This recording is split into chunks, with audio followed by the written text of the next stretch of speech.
할까봐 섰다는 걸 보여주기 위해서 갖고 온 거지 이걸 얘기할 건 아니고요. 네.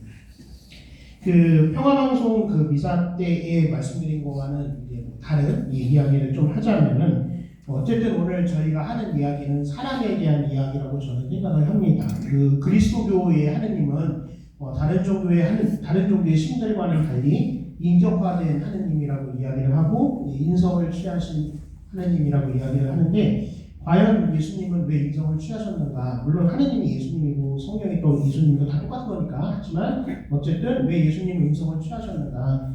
사람의 마음을 가장 잘 헤아리고 사람을 가장 사랑하시기 위함이라고 저는 생각을 합니다. 그러한 예수님의 마음을 헤아리고 그러한 예수님을 믿는 우리들은 사람을 가장 잘 헤아리고 사람을 가장 사랑하는 사람들이 되어야 하는데요. 오늘 발제하신 분들이 말씀하신 내용 중에도 있고, 또 우리가 성당 안에서, 또 우리가 살아가는 사회 안에서 왕왕 보기도 하지만, 사람인데 사람을 싫어하는 것들이 있습니다. 그죠? 그래서 사람인데 사람을 싫어하는 것들은 저는 개인적으로 이 세상을 살 자격이 없다고 생각합니다. 그래서 그런 사람은 죽는 게 맞고요. 이 세상을 살 거면 사람을 사랑하면서 사는 사람이 되어야 되겠죠. 근데 아시는 것처럼 사람을 사랑한다는 건 그렇게 말처럼 쉽지 않습니다. 왜냐하면 모든 사람이 내 말을 듣지 않잖아요. 그죠? 예수님의 12명의 제자 중에서 예수님 말 들은 놈들이 있습니까? 단 한 명도 없습니다. 그죠? 예수님을 배반하는 놈도 제자였고, 3번이나 배반하는 놈은 1등 제자였고, 5만 가지 것들이 다 예수님을 배반하는데, 그럼에도 불구하고 예수님은 그들을 끝까지 사랑하셨고, 그들을 끝까지 용서하려고 노력을 하셨죠. 그죠? 예수님이 마음만 먹었으면 마음만 먹은 걸로도 다 죽일 수 있었습니다. 그죠? 근데 예수님이 마음도 먹지 않고 그런 말씀도 안 하셨다는 것은 예수님은 당신 말씀을 따르지 않는 사람들도 사랑할 수 있었기 때문이라고 생각을 합니다. 종종 우리가 살아가면서 내 마음에 들지 않는 사람, 내 말을 듣지 않는 사람을 보면 화를 내기도 하고, 그 다음에 내 마음에 들지 않고 내 말을 듣지 않는 사람을 내 스스로 적으로 간주하거나 아니면 그런 사람들이 필요 없다고 생각을 하기도 하는데요. 제가 왕왕 말씀드리지만 사람이나 할 일 없어서 자기가 쓸데없는 짓 하고 자기가 쓸데없는 사람들을 만들지만 하느님은 할 일이 없는 분이 아닙니다. 그래서 하느님은 절대로 쓸데없는 짓을 하거나 쓸데없는 사람들을 만들진 않는다. 그러니까 내가 보기에는 쓸데없어 보이는 것이라고 할지라도 하느님이 보시기에 필요하다면 거기에 나는 협조를 해야 되고요. 내가 보기에 쓸데없는 인간이라고 생각을 한다고 하더라도 하느님이 필요하시다고 하면 그 인간을 내버려두고 그 인간을 사랑하는 마음을 우리는 가져야 한다고 생각을 합니다.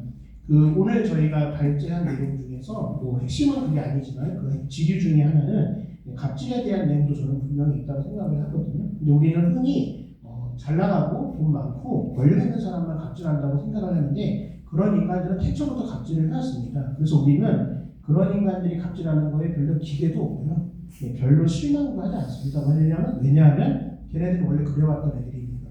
근데 우리가 갑질하는 사람들한테 상처받는 거는 권력 있고 돈 많고 성공한 사람들이 아니고요. 나랑 별반 다를 바 없다고 생각하고 아니면 나보다는 조금 낫다고 생각하는 사람들이 나한테 갑질을 했을 때 상대적인 불평등, 상대적인 그 박탈감 때문에 더 큰 갑질을 당했다고 느끼게 되거든요.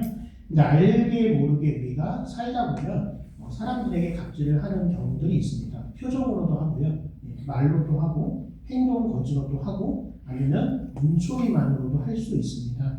그래서 우리가 이 세상을 살아가면서 예수님께서 사람이신 이유가 무엇인가 그거를 헤아리면서 나는 다른 사람들에게 갑질하지 않는 사람이 되어야 되겠다라는 마음으로 사는 게 사람이 사람답게 살아가는 세상이고, 또 우리가 새로운 정부에게 바라는 그 모든 것들의 핵심이라고 저는 개인적으로 생각을 합니다.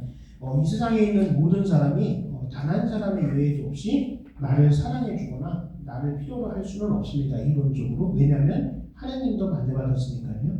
하지만 적어도 나를 필요로 하고 나를 사랑하는 사람들의 숫자가 나를 반대하는 사람들의 숫자보다는 많아야 한다고 생각을 하고요. 그리고 그 사람들의 숫자는 시간이 지나고 나이가 먹고 그 다음에 사회생활을 하면 할수록 점점 줄어들어야 된다고 저는 개인적으로 생각을 합니다. 그래서 나를 반대하는 사람들이 한 명도 없는 세상이 되기를 바란다. 그거는 하느님처럼 되고 싶다고 하는 신성 모독죄니까 그걸로는 구원받기는 어렵고요. 그런 생각은 과감하게 버리시고 내가 지금까지 살아오면서 나를 반대하는 사람보다는 나를 좋아해주고 찬성해주는 사람이 많다. 거기에만 만족하지 마시고 그 사람들의 숫자를 내가 줄여가려고 얼마나 노력을 하는가. 그래서 원래부터 내 편도 있는 것도 중요하지만 나를 반대하는 사람들을 얼마나 내가 내 편으로 만들면서 살아가고 있는가. 그게 또 한편으로는 갑질을 안 하는 삶의 모습의 한 가지라고 저는 개인적으로 생각을 합니다. 그래서 사람이 사람답게 살아갈 수 있고 사람이 사람으로 인해서 위로받을 수 있는 세상이 될 수 있도록 나를 반대하는 사람에 대해서도 포용하려고 노력을 하시고 그 다음에 나를 반대하는 사람보다 나를 찬성하는 사람의 숫자가 많다고 해서 안심하지 마시고 하느님께서 허락하시는 시간 안에서 나를 반대하는 사람들의 숫자를 점점 더 줄여나가고 그 사람들마저도 예수님처럼 나의 편으로 포용하려는 노력을 하면서 살아가는 것, 그게 신앙인으로서 비신앙인 사람들에게 우리가 보여줘야 할 유일한 모습이라고 생각을 하고요. 신앙인으로서 예수님께 저희가 보여드려야 할 유일한 구원을 위한 방편이라고 생각을 합니다. 그렇게 지금까지도 살아오셨으니까 이 자리에 계시겠지만 앞으로도 이렇게 살아가시도록 노력을 하시는 신앙인들이 되셨으면 좋겠습니다. 사도신경으로 우리의 신앙을 고백하겠습니다.